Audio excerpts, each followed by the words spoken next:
Sao Shanghai Shongo, Wan Shanghai Moshiko, Wanjini, Woshi Winsenchu. Buenas noches México, buenos días China. Bienvenidos a este informativo Chinatown TV News por Internet, primer y único medio de difusión en México y América Latina de las noticias de China en español. Su servidor Vicente. Hoy, 27 de agosto de 2015, continuaremos en la segunda parte, haciendo de su conocimiento la información del 28 de agosto de 2015.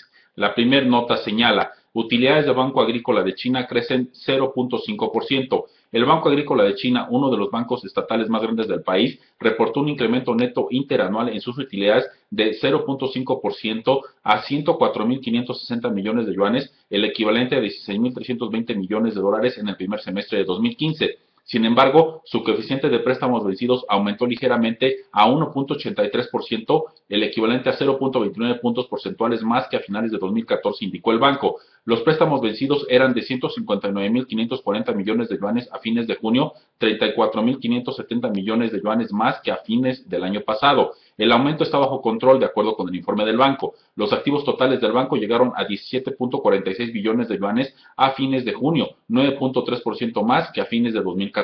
Sus préstamos vencidos de empresas pequeñas y micro totalizaron 1.05 billones de yuanes en el periodo de enero a junio, con una velocidad de crecimiento de 8.2%. Las acciones del banco aumentaron 5.3% a 2.98 yuanes por acción en la bolsa de Shanghai. Concluye esta información. La siguiente nota: crece 1.5% utilidades del Banco de Comunicaciones de China. El Banco de Comunicaciones de China reportó un incremento anual de 1.5% en sus rendimientos netos, los cuales llegaron a 37.320 millones de yuanes, el equivalente a 5.830 millones de dólares en el primer semestre de 2015. Su ingreso neto por comisiones se elevó 23.47% interanual a 19.390 millones de yuanes, señala un informe provisional del banco. Los activos totales del banco llegaron a 7.12 billones de yuanes, con un aumento de 13.62% respecto a finales de 2014, mientras que sus préstamos pendientes se elevaron 8.08% a 3.71 billones de yuanes. Las acciones del banco aumentaron 7.6% para alcanzar un valor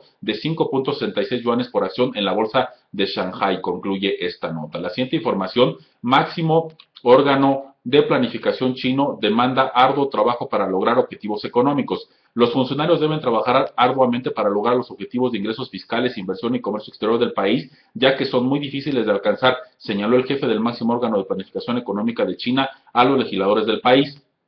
A pesar del desempeño estable de la economía de China en el primer semestre de 2015, el Producto Interno Bruto creció el 7% esperado. La economía enfrenta múltiples retos nacionales e internacionales, dijo el ministro encargado de la Comisión Nacional de Desarrollo y Reforma durante la actual sesión bimestral de la máxima legislatura china. Al presentar un informe en la sesión, el funcionario expresó su confianza en que la economía de China pueda mantener un crecimiento firme en el segundo semestre de 2015 y que el país pueda cumplir con los importantes objetivos anuales, incluido el crecimiento económico, empleo, producción de cereales, control de contaminación y vivienda asequible. China enfrenta situaciones complicadas y grandes incertidumbres en el país y en el extranjero, y algunos aspectos enfrentan crecientes dificultades y riesgos. La base para el mejoramiento de la economía no es lo suficientemente sólida, se añadió. A nivel internacional, la economía global está creciendo más lento de lo esperado y enfrenta nuevas incertidumbres, lo cual representa un impacto negativo cada vez mayor para la economía china, explicó el funcionario. La economía de China aún enfrenta la presión a la baja, la débil demanda del mercado y las empresas enfrentan ganancias aletargadas, dijo, y advirtió que siguen habiendo riesgos potenciales en sectores como la seguridad en la producción. Para hacer frente a esos problemas, el gobierno central mantendrá una política fiscal proactiva y una política monetaria prudente. El gobierno desarrollará activamente bancos privados y apoyará y estandarizará las finanzas por Internet y a las compañías que ofrecen préstamos pequeños, dijo. Se harán esfuerzos para cultivar un mercado de capital abierto, transparente, estable y sano, añadió. China continuará ofreciendo apoyo fiscal y financiero para la innovación y tendrá una política fiscal preferencial hacia pequeños negocios, dijo, y agregó que se pondrá más atención en evitar riesgos financieros. Un informe sobre el presupuesto 2015 señala que los gobiernos centrales y locales informaron que el aumento de los ingresos fiscales fue más lento y severo en los primeros 7 meses del año debido a factores como la desaceleración económica y la caída de precios. El crecimiento de los ingresos fiscales llegó a su nivel más bajo en 5 años en el periodo de enero a julio de 2015 en comparación con los mismos periodos desde 2010, declaró el Ministerio de Hacienda. El ministro hizo las declaraciones al informar a los legisladores en la sesión legislativa de 6 días que comenzó el lunes y a la que asistió el máximo legislador chino. Los ingresos fiscales en todo el país se incrementaron 7.5% interanual en los primeros 7 meses del año. Los ingresos fiscales centrales totalizaron 4.3 billones de yuanes, lo que significa un aumento anual de 5.5%, mientras que los ingresos fiscales locales fueron de 5.08 billones de yuanes, con un crecimiento de 5.3%. Sin embargo, las tasas de crecimiento descendieron 0.5 puntos porcentuales y 5.5 puntos porcentuales respectivamente. Las tasas de crecimiento de ingresos fiscales en las regiones oriental, central y occidental de China disminuyeron, respectivamente 4.5, 7.4 y 6.5 puntos porcentuales en el periodo de enero a julio en comparación con los mismos periodos del año pasado. Los ingresos en 7 divisiones provinciales decrecieron, mencionó. El gobierno central destinó 1.44 billones de yuanes en los primeros 7 meses del año, es decir, 57.8% de la cifra presupuestada anual, mientras los gobiernos locales gastaron cerca de 7.56 billones de yuanes, alrededor de 51.8% del presupuesto anual. El gasto en seguridad social y empleo se incrementó en 21.4%. El gasto en atención a la salud y planificación familiar aumentó 19.2%, concluye esta información. La siguiente nota: reforma debe priorizarse en 13º plan quinquenal. El 13º plan quinquenal, el proyecto de desarrollo de China para el periodo que va de 2016 a 2020, debe subrayar la reforma como una prioridad, apuntó un informe del Comité Permanente de la Asamblea Popular Nacional. El informe mostró el trabajo de campo del Comité Permanente de la Asamblea sobre los principales asuntos relativos a la redacción del 13º plan quinquenal. Se presentó durante la actual sesión bimestral de la máxima legislatura china. Según las sugerencias para el 13º plan quinquenal en el informe, China debe continuar dirigiendo la reforma hacia una economía de mercado para que el mercado juegue un papel decisivo en la distribución de recursos. El 13º plan quinquenal debe prestar especial atención a los asuntos que más preocupan al pueblo, incluidos la distribución de ingresos, los servicios sanitarios y educativos, la seguridad social, entre otros asuntos de subsistencia. Otro principio que el plan quinquenal debe cumplir es el imperio de la ley, concluye esta información. La siguiente nota: China enfrenta serios desafíos de contaminación de agua. China sigue enfrentando serios desafíos de contaminación del agua a pesar del progreso logrado en los últimos años. De las 972 estaciones de monitorización nacionales, 9.2% registraron el año pasado calidad de agua superficial inferior al grado 5, dijo el vicepresidente del Comité Permanente de la Asamblea Popular Nacional durante la entrega de un informe ante la sesión bimestral actual de la máxima legislatura. La cifra fue 17 puntos porcentuales menor que el nivel de 2005, lo que representa una mejoría importante. China usa 6 clasificaciones para la calidad del agua. La de grado 1 es la mejor. El agua que no es inferior al grado 3 puede ser usada para beber, aunque a veces requiere tratamiento. El agua de calidad inferior al grado 5 está demasiado contaminada para cualquier propósito, incluida la irrigación. De acuerdo con el informe, 63.2% de las muestras fueron clasificadas en niveles de 1 a 3 el año pasado, 22 puntos porcentuales más que la cifra de 2005. Se advirtió que los riesgos de seguridad para los recursos de agua potable del país y mencionó los resultados de la inspección de la máxima legislatura sobre la aplicación de la Ley de Prevención y Control de Contaminación del Agua de mayo a junio. Los recursos de agua potable en 278 o el 84.5% de las 329 ciudades bajo inspección en todo el país cumplieron con los estándares nacionales, señala el informe. Los inspectores hallaron potenciales contaminantes, incluidas granjas, hogares e instalaciones públicas localizadas cerca de las fuentes de agua potable. En algunos lugares hay industrias fuertemente contaminantes en las partes altas. El equipo de inspección sugirió a los gobiernos locales estandarizar la demarcación de límites en las fuentes de agua potable, mejorar la monitorización y la administración, ordenar con determinación las edificaciones ilegales y desagües de aguas residuales y castigar con severidad las actividades de desagüe dentro de las áreas, concluye esta información. La siguiente nota: economía de China aún no muestra grandes signos de desaceleración.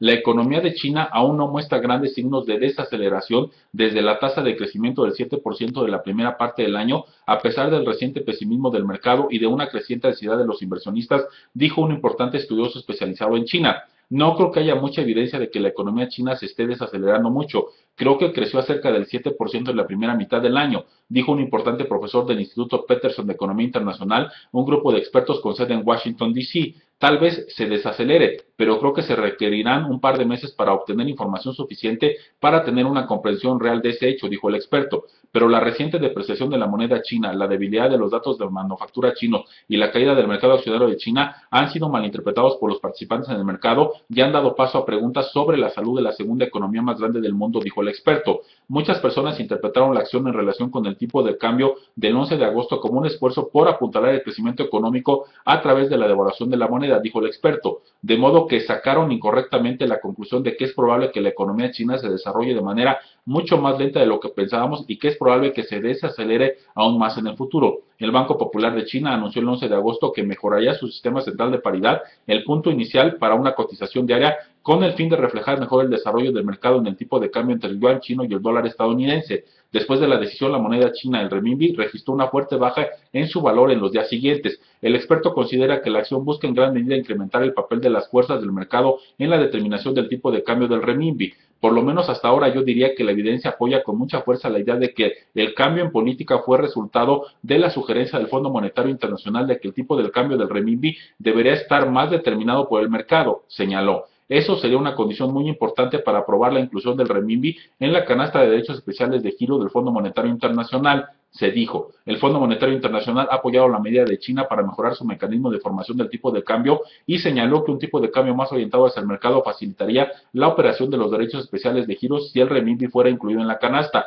lo cual actualmente incluye al dólar estadounidense, el yen japonés, la libra esterlina y el euro. Si el gobierno chino quisiera usar el tipo de cambio para impulsar el crecimiento económico por causa de exportaciones débiles, tendría que haberlo hecho hace un año, dijo el experto, quien agregó que las exportaciones chinas crecieron apenas 0.9% en la primera mitad de 2014 en comparación con el año anterior. En segundo lugar, tendría que realizar una depreciación de mucho más que el cerca del 3% registrado hasta ahora, dijo el experto, quien observó que una depreciación de 3% de la moneda no tendrá un efecto medible en las exportaciones de China. El vicegobernador del Banco Popular de China y director de la Administración Estatal de Divisas descartó los informes de los medios en el sentido de que las autoridades chinas pidieron una depreciación del 10% del yuan para finales de 2015 con la esperanza de rescatar las decrecientes exportaciones del país. En un sistema manejado por un tipo de cambio flotante, el valor del yuan es determinado por el mercado, se dijo. Aunque hay algunos políticos estadounidenses que siempre quieren criticar la política cambiaria de China, los argumentos para criticar el nuevo tipo de cambio chino son extremadamente débiles, pues hasta ahora esta medida es relativamente pequeña y simplemente refleja las fuerzas del mercado. Se dijo además que muchos analistas y medios siguen concentrándose en la debilidad del sector industrial de China y no ven el panorama amplio del desarrollo económico general de China. Aún están tratando de entender qué está ocurriendo en la economía china a través de ver el sector industrial, pero el sector industrial no está impulsado hoy el crecimiento chino como ocurría en la primera década del siglo, señaló el experto, y dijo que en el sector servicio han sido el mayor motor del crecimiento económico de China en los últimos 3 años. Cada uno de los resultados alentadores de la reestructuración económica, el sector servicios subió 8.4% en la primera mitad de 2015 y representó el 49.5% del Producto Interno Bruto de China. Las familias chinas están gastando mucho dinero en entretenimiento, viajes, salud, educación y otros servicios más que en productos, lo cual está impulsando el sector de servicios en una medida considerable, dijo el experto, quien señaló que el crecimiento del poder adquisitivo será uno de los mejores indicadores para medir más adelante el crecimiento económico de China. Aunque el principal índice del mercado accionario de China ha caído cerca del 40% desde junio, se predice que esto tendrá un impacto relativamente pequeño sobre la economía de China. Mi conclusión es que China no hay mucha conexión entre lo que está ocurriendo en el mercado de valores y lo que está ocurriendo en la economía real. Dijo, se considera que el potencial de crecimiento medio de China aún se ubica en entre 7 y 8%, dadas las reformas económicas fundamentales adicionales que están ocurriendo en China. La principal fuente potencial de crecimiento es una mayor productividad, sobre todo en las empresas de propiedad estatal, dijo, y señaló que el rendimiento del activo de las empresas de propiedad estatal de China, una medida de su productividad, fue de cerca de 3%, menos de la mitad del promedio del sector privado. Si el rendimiento del activo de las empresas de propiedad estatal de China sube apenas un punto porcentual, esto agregará cerca de 1.5 puntos porcentuales al crecimiento del Producto Interno Bruto de China, dijo el experto, quien añadió que China tiene que inyectar más competencia a los sectores en los que las firmas de propiedad estatal siguen dominando y mejorar su eficiencia. A pesar de la reciente turbulencia del mercado accionario de China, el experto considera que las reformas financieras de China mantendrán su curso. El Banco Central parece tener una visión muy clara del momento. El camino y la secuencia de las reformas en el sector financiero van bien. Han estado siguiendo este mapa de ruta durante varios años y creo que seguirán haciéndolo, dijo el experto. El experto señaló la decisión del Banco Popular de China de retirar el techo de las tasas de interés sobre los depósitos a plazos mayores de un año y dijo que este es un paso importante más en el proceso gradual de liberalizar la tasa de interés y también un paso importante hacia las reformas financieras, concluye esta nota. Así, damos fin al segundo informativo de este día. Gracias por su consideración. Xie xie, sai chen, min tan chen.